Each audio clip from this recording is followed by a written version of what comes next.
Hello student. तो स्वतंत्र राज्यों के जो हम लोग का कारवां चल रहा था उसी कड़ी में मैसूर राज्य चल रहा था। मैसूर राज्य में मैंने हैदर अली और टीपू सुल्तान के बारे में चर्चा किया। टीपू सुल्तान में बहुत सी बातें रह गई थी जिसको अलग से चर्चा करना जरूरी था। तो आपको हम टीपू सुल्तान के बारे में बता दें कि टीपू सुल्तान के पिता का नाम तो जानते ही हैदर अली था, उसकी माता का नाम फातिमा था। फातिमा बड़ी मिन्नत के बाद जब टीपू पैदा हुआ था तो प्यार से इसका नाम टीपू सुल्तान रख दिया गया था। तो टीपू सुल्तान एक उपमा दी गई, राजा मतलब एक तरह से कह सकते हैं कि संबोधन था, न कि इसकी उपाधि थी। और ये जब तक शासन करता रहा इसी नाम से जाना गया।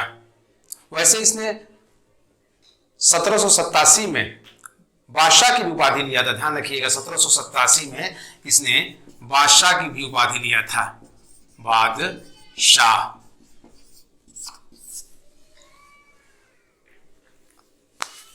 आपको ये भी बता दें कि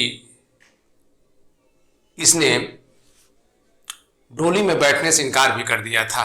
कहा डोली स्त्रियों के लिए और रोगियों के लिए होती है। तो मुझे दिल्ली सल्तनत के शासक का याद आ जाता सिकंदर लोदी की, उसने भी डोली में बैठने से इनकार कर दिया था। बहुत पढ़ा लिखा था, कई भाषाओं का ज्ञाता था, अरबी, फारसी, कन्नड़, उर्दू आदि भाषाओं को जानता था और बहुत धड़ल्ले से बोल लेता था। हमने बोर्ड पर लिख दिया है कि अगर आप इसको नोट करने में आप लोगों को आसानी रहेगी। तो ये भाषाओं का ये बहुत जानकार था। और यही नहीं, आपको हम बता दें कि इसने जो संवत चलाया वो भारतीय हिंदू रीति रिवाजों के अनुसार था। इसने दिन, महीने और जो वर्षों का अंकन कराया वो अरबी भाषा में कराया। 1791 में मराठों ने जब आक्रमण किया था तो वहां का एक मंदिर था, श्रृंगेरी मंदिर। ध्यान रखिएगा, श्रृंगेरी मंदिर टूट गया था। तो वहां के जगत गुरु शंकराचार्य थे, उनके निवेदन पर, उनके आग्रह पर इसने उस मंदिर की मरम्मत कराई थी। और यही नहीं बल्कि वहां पर एक शारदा देवी की मूर्ति की भी स्थापित कराई थी। तो अगर साम्राज्यवादी लेखक कहते हैं इसको सीधा साधा दैत्य या धर्मांध कहते हैं, तो मुझे लगता है कि ये गलत उनकी सोच है। क्योंकि वहां पर जितने भी मंदिर थे, जो पूजा पाठ होता था, जो अर्चना होता था, उसमें कभी भी टीपू सुल्तान ने हस्तक्षेप नहीं किया। ये सबसे बड़ा प्रमाण है उदारता का उसके धर्मों के प्रति। इसके प्रति माना जाए कि वो सहिष्णु था, सभी धर्मों को एक नजर से देखता था। हाँ, ये मान सकते हैं कि कहीं कहीं उसने कुछ हिंदू जातियों पर आक्रमण किया था, लेकिन ये भी देखने को मिलता है कि कुछ मुसलमानों ने भी जब उसके खिलाफ कुछ आवाजें उठाई या ऐसा कुछ काम किए तो उनको भी दंड दिया। जैसे हिंदुओं के कुर्ग और नायर जातियों पर दमन किया था तो मुसलमान मोपलाओं को भी दंड दिया था। तो ये कहा जाए कि इसने दोनों लोगों को एक ही नजरिए से देखा, एक ही डंडे से हाँकने की कोशिश किया। तो आप ऐसा नहीं कर सकते कि धर्मांध था, सीधा साधा दैत्य था। लेखक हैं भाई, आप स्वतंत्र हैं, आपकी विचारधारा स्वतंत्र है, आप लिख सकते हैं, लेकिन जो सही है वो सही है, क्योंकि इसका खंडन भी होता है। यही नहीं, आपको हम बता दें कि फ्रांसीसी क्रांति हुई थी। आप जानते हैं कि विश्व की कुल 4 क्रांतियां हुई थी, जिसमें ब्रिटेन की क्रांति है, अमेरिका की क्रांति है, फ्रांसीसी क्रांति है, रूसी क्रांति है। तो जो फ्रांसीसी क्रांति हुई थी 1689 में, तो चूंकि हमने इसके पहले चर्चा किया था कि हैदर अली हो चाहे टीपू सुल्तान हो, दोनों लोगों से फ्रांसीसियों से दोस्ताना संबंध था, बेहतर संबंध था। तो फ्रांसीसियों के कहने पे ही एक कह सकते हैं कि जो स्वतंत्रता मिली थी उसकी खुशी में वहां पर श्रीरंगपट्टनम में जैकोबिन क्लब बनाया गया था। हमने बोर्ड पर लिख दिया है। और इसका खुद सदस्य भी बना, मेंबर भी बना टीपू सुल्तान, और अपने को नागरिक टीपू कहा। आप वो कह सकते हैं कि स्वयं को नागरिक टीपू कहा। सिटीजन टीपू कहा अपने को। ये नहीं बल्कि वहां पर एक स्वतंत्रता का वृक्ष भी लगाया था श्रीरंगपट्टनम में। आप जानते हैं कि श्रीरंगपट्टनम टीपू सुल्तान की राजधानी थी। ये भी कई बार क्वेश्चन आया है कि टीपू सुल्तान की राजधानी क्या थी, तो श्रीरंगपट्टनम में थी। ये इस चीज को हमने इसलिए बताया कि ये आपके दिमाग में रहे। आपको बता दें कि टीपू सुल्तान का शासन प्रशासन में यूरोपीय प्रभाव ज्यादा दिखाई पड़ता है, क्योंकि वजीर और प्रधानमंत्री का दिखाई नहीं पड़ता।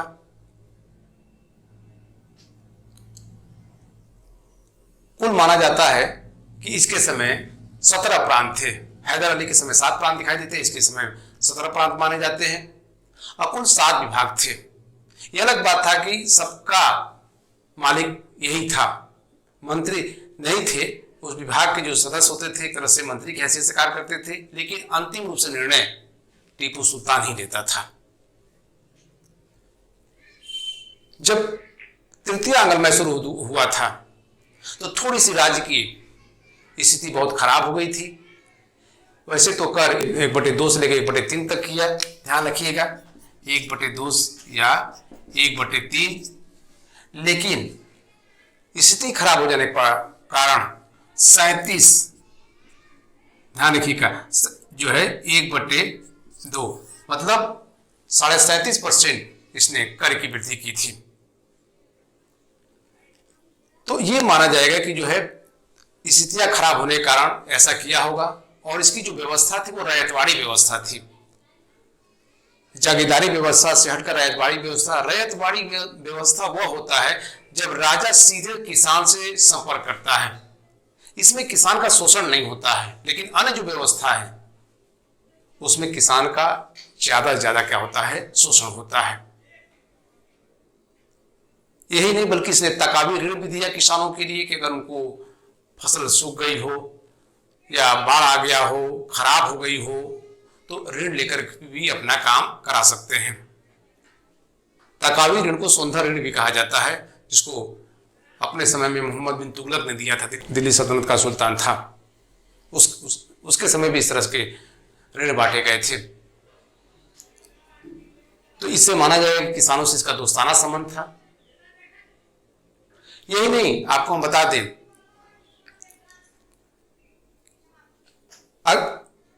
वैसे तो हैदर अली ने नौसेना बोर्ड का गठन किया था, जिसको 1780 में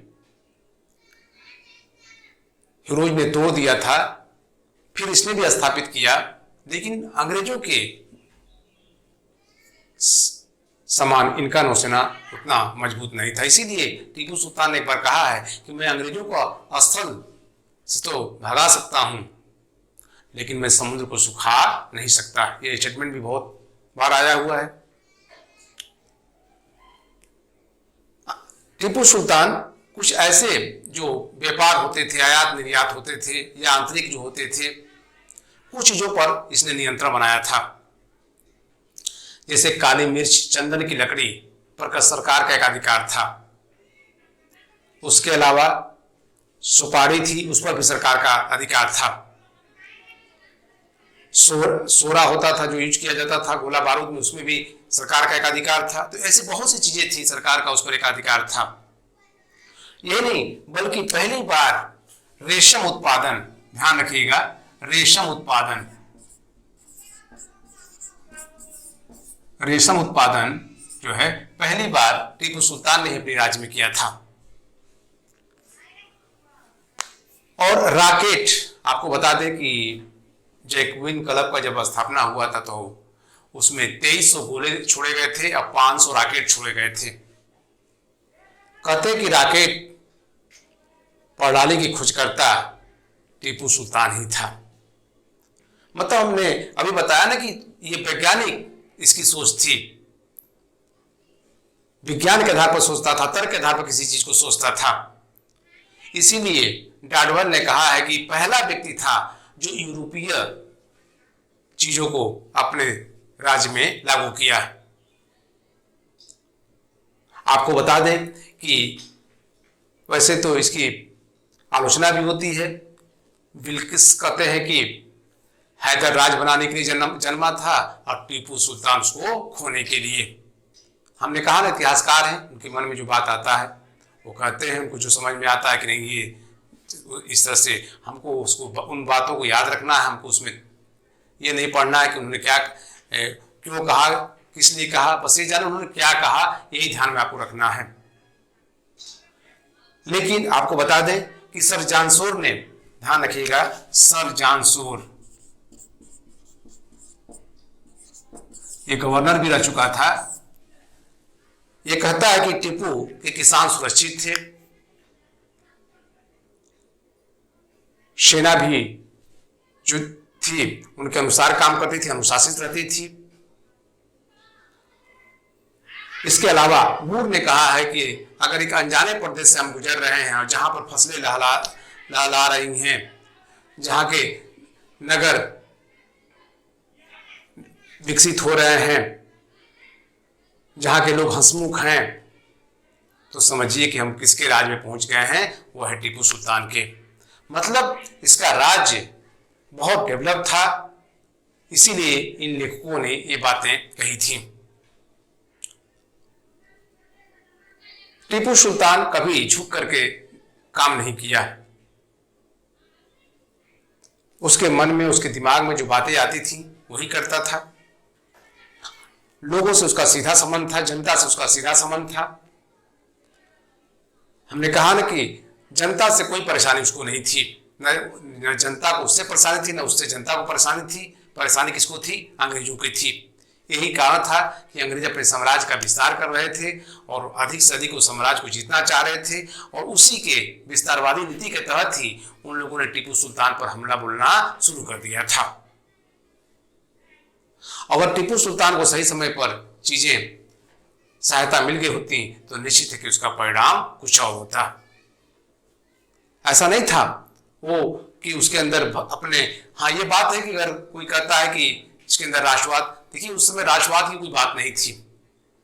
अपने अपने साम्राज्य के लिए सब लड़ते थे, अपने अपने साम्राज्य के प्रति उनकी भक्ति थी, पूरे देश से उनसे कोई मतलब नहीं था। तो इस तरह से टीपू सुल्तान ने, जो आपको कहते कि उसके कई ऐसे मंत्री थे, जैसे पूर्णिया राव थे उसके हिंदू मंत्री थे, कृष्णा राव थे जो हिंदू मंत्री थे उसके, तो दरबार में हिंदुओं को भी काफी बड़े पैमाने पर उसने रखा था। और जब टीपू का अंत हुआ तब मैसूर का अंत हुआ, और हमने कहा था कि कृष्ण राज जो है उसके बाद वडियार वंश का शासक बना और यहीं से मैसूर राज का क्या हो गया, अंत हो गया। तो इस तरह से टीपू सुल्तान ने जब तक शासन किया शानदार तरीके से किया, अपने हिसाब से किया, और चाहे वो किसान हो, चाहे व्यापारी वर्ग के लोग हों, चाहे अन्य किसी मंदिर के पुजारी हों, अन्य सभी लोगों को उसने ध्यान रखा। अगला अपना टॉपिक जो होगा वो अवध का होगा, बंगाल का होगा, और इस पर जो बन जाएगा तब हम आप लोग क्वेश्चन कराएंगे। कोई क्वेश्चन छूट भी जाता है तो हम उस पर आप लोगों को जरूर करा देंगे। बस ये ध्यान रखिए कि मेरे जो वीडियो है उसको आप लाइक करिए, चैनल को सब्सक्राइब करिए और बढ़ाते रहिए, और अधिक से अधिक आप जब बढ़ाएंगे तो हमारा भी उत्साह क्या होगा, बढ़ता रहेगा। धन्यवाद।